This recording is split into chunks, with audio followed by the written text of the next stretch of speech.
नमस्कार साथियों, मेरा नाम है आर.के. सिंह। संस्कृति आईएएस यूट्यूब प्लेटफॉर्म पर आप सभी का स्वागत है। आज के एपिसोड में हम बात करने वाले हैं पाकिस्तान की यूएनएससी, यूनाइटेड नेशन सिक्योरिटी जो काउंसिल है, जो संयुक्त राष्ट्र की सुरक्षा परिषद है, उसमें जो बढ़ती हुई भूमिका है, लगातार उसमें जो प्रभाव है, प्रभुत्व है, वो पाकिस्तान का वो बढ़ रहा है। और ये जो प्रभाव है पाकिस्तान का, इसके संदर्भ में देखें तो भारत के लिए क्या संकेत है, भारत के लिए क्या मैसेज है, क्या कोई साजिश है, क्या कोई साधारण प्रक्रिया है जिसके तहत पाकिस्तान की यूएनएससी में जो भूमिका है वो बढ़ती जा रही है। तो इसी मुद्दे की चर्चा करेंगे, देखेंगे कि आखिर क्यों ऐसा कहा जा रहा है, क्यों इस तरह के बात भारत के संदर्भ में कही जा रही है कि आखिर क्या संयुक्त राष्ट्र सुरक्षा परिषद में जो भी कुछ महत्वपूर्ण जो भूमिकाएं हैं वो पाकिस्तान को दी जा रही हैं, तो क्या इसके लिए कुछ भारत के लिए कोई सतर्क होने वाली बात है, भारत के लिए क्या कोई संकेत है, कोई छुपे हुए कोई कह सकते हैं इंडिकेशन है, उस पर हम बात करेंगे। इसके अलावा हम देखेंगे 1988 तालिबान जो प्रतिबंध समिति है वो क्या है, जिसके संदर्भ में ये चर्चा देखने को मिल रही है, और खास तौर पे इस समिति के संदर्भ में जो प्रतिबंध है उस पर हम बात करेंगे। समिति किन प्रतिबंधों को लागू करती है, किस लिए वो जानी जाती है, समिति की जो संरचना है और इसकी जो पूरी प्रक्रिया है वो क्या कहती है। इसके अलावा भारत के लिए इसकी क्या प्रासंगिकता है, भारत के लिए क्या ये कोई महत्व रखता है, क्या भारत के लिए महत्वपूर्ण है, इस सभी बातों पर बात करेंगे। इसके अलावा हम ये भी देखेंगे कि खास तौर पे जो 1373 आतंकवाद निरोधक जो समिति है, जिसे सीटीसी कहते हैं, काउंटर टेररिज्म जो कमेटी है, आखिर वो क्या है, उसके क्या उद्देश्य हैं।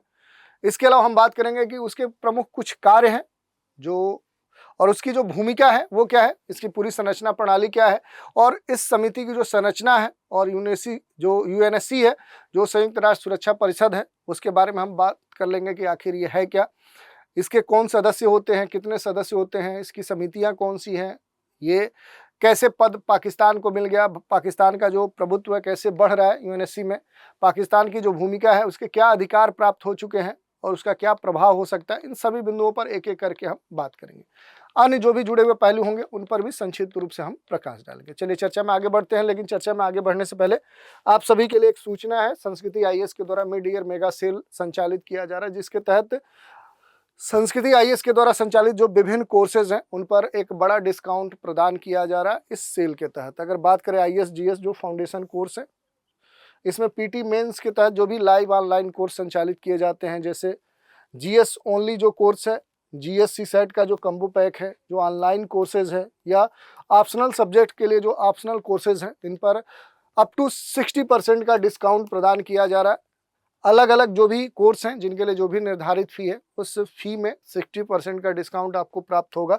इसके लिए जो वैलिडिटी है वो 12 से 17 जून 2025 तक है, यानी इस समय सीमा में अगर इन कोर्स पर नामांकन करवाते हैं तो इस छूट का लाभ प्राप्त कर सकते हैं। इसके अलावा ईएमआई की जो सुविधा है वो भी आपको प्रोवाइड की जा रही है। और मिड ईयर जो मेगा सेल है, इसके तहत जो पीसीएस फाउंडेशन कोर्स हैं, पीटी मेंस के लिए जो भी लाइव ऑनलाइन कोर्स संचालित किए जाते हैं, उन सभी कोर्स पर, जैसे अलग अलग राज्य लोक सेवा आयोग के द्वारा जो भी आयोजित होने वाली परीक्षाएं होती हैं, जैसे कि यूपी, बिहार, एमपी, राजस्थान, तो इन सभी के लिए जो अलग अलग कोर्स संचालित किए जाते हैं, इनके लिए जो भी निर्धारित फ़ी है उन पर 70 to 75% का डिस्काउंट प्रदान किया जा रहा है। जैसे यूपी पीसीएस के जो कोर्स हैं, इस पर आपको 70% का डिस्काउंट प्रदान किया जा रहा है, तो जो 1 लाख फ़ी है वो अब आपको केवल 30,000 में प्राप्त हो रही है। ऐसी बीपीएससी, एमपीपीएससी और आरएस के जो कोर्स हैं, इन पर 75% का डिस्काउंट इनके जो भी पहले से निर्धारित फ़ी है उन पर प्रदान किया जाता है।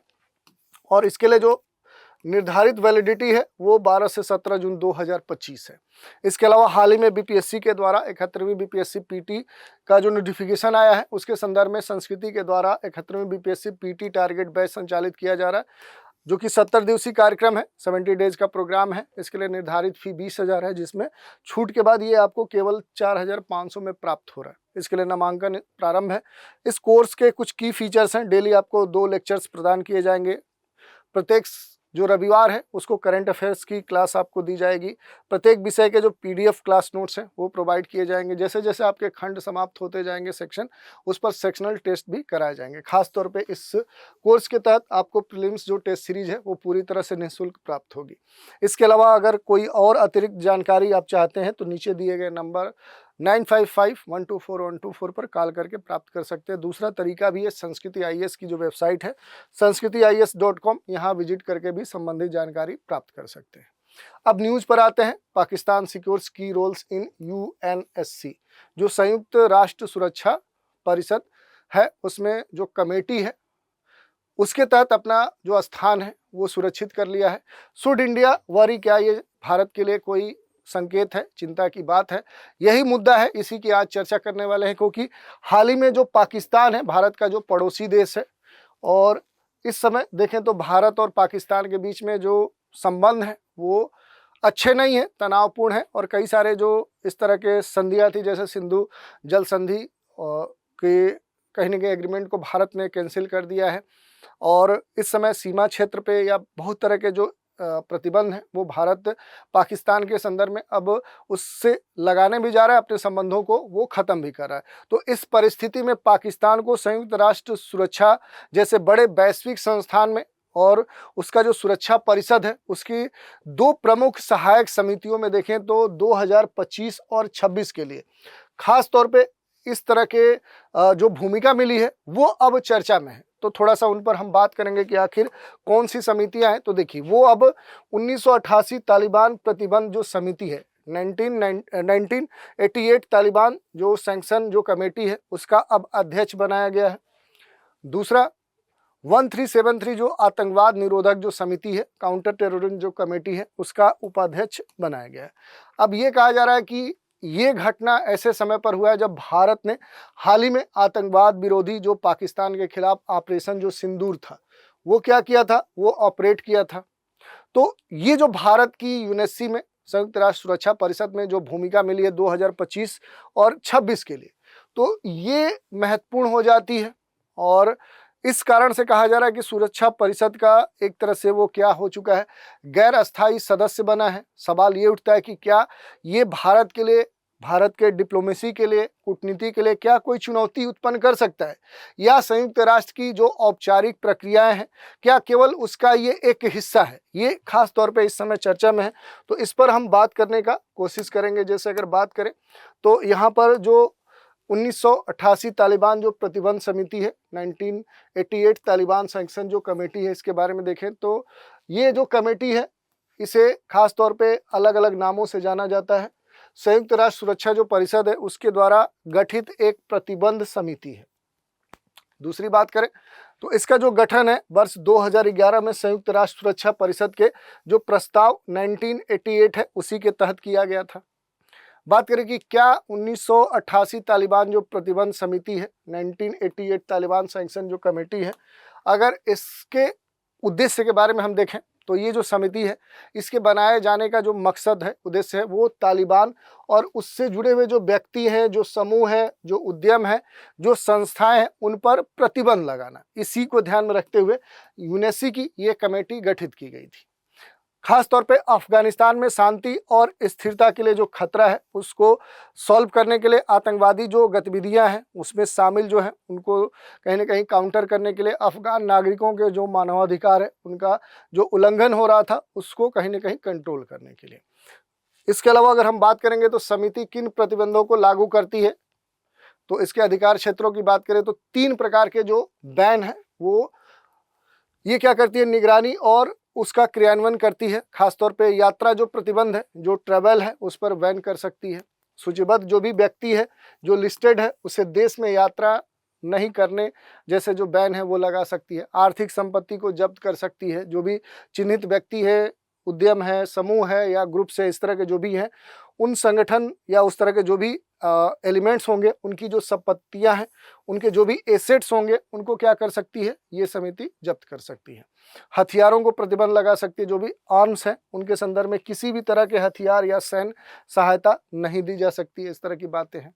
समिति की अगर संरचना की बात करें तो देखिए, यूएनएससी के सभी जो 15 सदस्य हैं वो शामिल होते हैं। 5 जो अस्थायी सदस्य हैं, 10 जो गैर अस्थायी सदस्य हैं। इसका नेतृत्व किसी भी गैर अस्थायी सदस्य देश को 1 वर्ष के लिए दिया जाता है, जैसे दिया गया है। अध्यक्ष बैठक की जो अध्यक्षता है वो करता है, एजेंडे तय करता है, सूची की जो समीक्षा है, ऐसे जो कार्य हैं वो उसे दायित्व के तौर पे दिए गए हैं। लेकिन कोई निर्णय सर्वसम्मति से ही लिया जाता है, यानी कोई भी देश अकेले फैसला नहीं कर सकता है। तो ये तो क्लियर हो गया कि ठीक है, अध्यक्ष बनाया गया है, तुम एजेंडा भी तय कर सकते हो, तुम सूची भी उसकी समीक्षा कर सकते हो, लेकिन ऐसा नहीं कि एक तरफा तुम निर्णय ले सकते हो। तो ये स्थिति है। भारत के लिए क्या प्रासंगिकता है? तो भारत ने कई बार पाकिस्तान स्थित जो आतंकी हैं उनको इस समिति में सूचीबद्ध करने का प्रस्ताव रखा है। कई बार चीन ने पाकिस्तान के समर्थन में वीटो या तकनीकी जो रोक है वो लगाई है, क्योंकि वो पाकिस्तान के समर्थन में है और भारत को कहीं ना कहीं उथल पुथल देखना चाहता है। वर्ष 2025-26 में पाकिस्तान इस समिति का अध्यक्ष बना, जिससे प्रतिक्रियात्मक जो हस्तक्षेप है उसकी आशंका इसमें देखने को मिल सकती है। दूसरी जो समिति है उसकी एक बात करें, 1373 जो आतंकवाद निरोधक जो समिति है, काउंटर टेररिज्म जो कमेटी है, CTC है, तो ये एक निरोधक समिति है संयुक्त राष्ट्र सुरक्षा परिषद के द्वारा 11 सितंबर 2001 के आतंकी जो हमले हुए थे उसके बाद इसका गठन किया गया था। इसका जो गठन है संयुक्त राष्ट्र सुरक्षा परिषद का जो प्रपोजल है, प्रस्ताव है 1373, उसके तहत 2001 के तहत की गई थी, जिसे अमेरिका पर हुए 9/11 जो हमले हैं उसके तुरंत बाद सर्वसम्मति से सभी जो अस्थायी और गैर अस्थायी सदस्य हैं उन्होंने पारित किया था। इस समिति के अगर उद्देश्यों की बात करें तो वैश्विक आतंकवाद के विरुद्ध लड़ाई में सभी देशों की जो जवाबदेहिता है वो तय करना, सभी सदस्य देशों को आतंकी वित्त पोषण, जो भी भर्ती है, अन्य जो समर्थन है वो रोकने के लिए आवश्यक जो भी कानूनी प्रशासनिक जो प्रावधान है वो अपनाने के लिए बाध्य करना। ये भी सुनिश्चित करना कि सभी देशों के पास आतंकवाद से निपटने के लिए सक्षम कानून और जो नीतियां हैं, जो संस्थान है वो होने चाहिए। इसके अगर कार्यों की बात करें, भूमिका की बात करें, तो सदस्य देशों को आतंकवाद से संबंधित जो कड़े कानून हैं वो बनाने के लिए ये प्रेरित कर सकता है। आतंकी जो फंडिंग है उसे रोक सकता है, जो भी टेरर के लिए फंडिंग है उसे रोकने हेतु कड़े बैंकिंग नियमों की निगरानी ये कर सकता है। जो भी सीमा नियंत्रण है, आतंकियों की अंतर्राष्ट्रीय जो आवाजाही है उस पर ये निगरानी रखता है। सहयोग के स्तर पर देखें तो देशों के बीच में जो भी खुफिया जानकारियाँ हैं वो साझा करने और सहयोग को प्रोत्साहित करता है। रिपोर्टिंग करता है, सभी जो सदस्य हैं, जो भी देश हैं इसके सदस्य, उसकी जो कार्रवाई है उसकी रिपोर्ट मांगना, उसका विश्लेषण करना, ये सभी इस समिति के कार्य हैं। अगर संरचना की बात करें कि आखिर इस समिति की संरचना और कार्यप्रणाली क्या है, तो इस समिति में संयुक्त राष्ट्र सुरक्षा परिषद के जो 15 देश हैं वो शामिल है, यानी कि अस्थायी और गैर अस्थायी सदस्य सभी शामिल है। समिति की जो सहायता है उसके लिए एक विशेष जो कार्यकारी निदेशालय है वो गठित किया गया है, और खास तौर पे जो भी ये कार्यकारी निदेशालय है उसके माध्यम से सभी जो देश हैं इसके मेंबर्स हैं वो आतंकवाद निरोधक जो क्षमता है उसका आकलन करते हैं। CTC का जो अध्यक्ष है वो पद हर साल में एक गैर अस्थायी सदस्य देश को सौंपा जाता है। तो एक प्रोसेस के तहत देखें तो पाकिस्तान को इस बार मिला है। अगर हम बात करें कि जो भी संयुक्त राष्ट्र सुरक्षा परिषद है और उसकी जो समितियां हैं उनकी अगर संरचना की बात करें तो जो संयुक्त राष्ट्र सुरक्षा परिषद है उसमें जो सदस्यता है कुल 15 सदस्य हैं। 5 अस्थायी सदस्य हैं जिन्हें P5 कहा जाता है। अमेरिका, रूस, चीन, फ्रांस, ब्रिटेन P5 कंट्रीज कहे जाते हैं, और 10 गैर अस्थायी सदस्य होते हैं जो 2 वर्षों के लिए क्या होते हैं, निर्वाचित होते हैं। कई सारी जो सब्सिडरी जो समितियां हैं वो भी हैं, जैसे सहायक जो समितियां हैं, उन सहायक समितियों की अगर हम बात करें तो सहायक जो समितियां होती हैं इन समितियों में खास तौर पे हर समिति के सभी जो 15 सदस्य हैं वो उसमें शामिल होते हैं। अस्थायी जो सदस्य हैं कभी कभी प्रतिबंध जो समितियां हैं उनकी अध्यक्षता नहीं करते हैं, और हर गैर अस्थायी जो सदस्य है उसको आमतौर पर किसी न किसी समिति का अध्यक्ष या उपाध्यक्ष चुना जाता है। इस व्यवस्था का जो उद्देश्य है कि शक्ति संतुलन बना रहे और बड़े देशों का जो प्रभावी भूमिका है उस पर अंकुश बना रहे, एक कंट्रोल लगा रहे, लेकिन अब तक ये अस्थायी तौर पे देखने को नहीं मिला है। सबसे जो महत्वपूर्ण प्रश्न है कि आखिर पाकिस्तान ने इतना महत्वपूर्ण जो ओहदा है, इतना महत्वपूर्ण जो भूमिका है वो कैसे हथिया ली।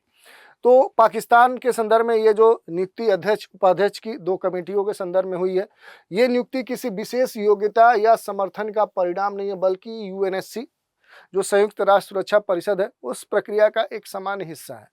संयुक्त राष्ट्र के चार्टर के अनुच्छेद 28 के अंतर्गत ये एक प्रक्रियात्मक नियुक्ति है। जो प्रक्रिया है, जैसा कि हमने बोला कि जो भी गैर अस्थायी सदस्य उन्हें समितियों का अध्यक्ष या उपाध्यक्ष चुना जाता है 1 वर्ष के लिए। जब कोई देश गैर अस्थायी सदस्य बनता है तो उसे समिति प्रमुखता मिलना तय होता है, कभी न कभी मिलेगा। P5 जो सदस्य हैं प्रतिबंध समिति अध्यक्ष नहीं बनते हैं, क्योंकि प्रतिबंधों का जो लागू है उसको करने में उनका सीधा हित होता है, तो इसीलिए उन्हें अलग किया गया है। और इस प्रकार पाकिस्तान की जो नियुक्ति है ये पूर्व निर्धारित ढांचे का कहीं न कहीं एक परिणाम है, उसी का पालन है और साधारण जो वैश्विक समर्थन या मान्यता है उसका ये परिलक्षण, उसका ये परिणाम है। इसके अलावा पाकिस्तान की जो भूमिका है अधिकार बनाम प्रभाव की, कि अध्यक्ष का जो अधिकार मिला है इसका क्या अधिकार का दुरुपयोग कर सकता है, क्या इसका प्रभाव हो सकता है। तो देखिए समिति की जो बैठक है, जो एजेंडे हैं उनको तय कर सकती है। प्रतिबंध जो समीक्षा है उसकी प्रक्रिया की निगरानी कर सकती है। औपचारिक जो अनौपचारिक बैठकें हैं वो बुलाने की जो प्रक्रिया है वो संचालित कर सकती है। जो भी रिपोर्टिंग है, जो सिफारिशें हैं उसके प्रारूप पर प्रारंभिक राय दे सकती है। सीधे जो निर्णय है वो नहीं ले सकते हैं कोई भी गैर अस्थायी सदस्य जो इस तरह के समिति के अध्यक्ष या उपाध्यक्ष बनाए जाते हैं। इनकी सीमाएं भी होती हैं। अगर सीमाओं की बात करें, लिमिटेशन क्या है, तो कोई एक देश अकेले निर्णय नहीं ले सकता है। किसी भी आतंकवादी को सूची में डालने या हटाने के लिए सभी सदस्यों की सहमति आवश्यक होती है। सभी सदस्य प्रस्तावों को कहीं न कहीं कंसेंसस से पारित करते हैं और इसीलिए पाकिस्तान के पास निर्णायक शक्ति नहीं होगी, केवल प्रक्रियात्मक जो प्राथमिकता है वो इसके हक में होगी।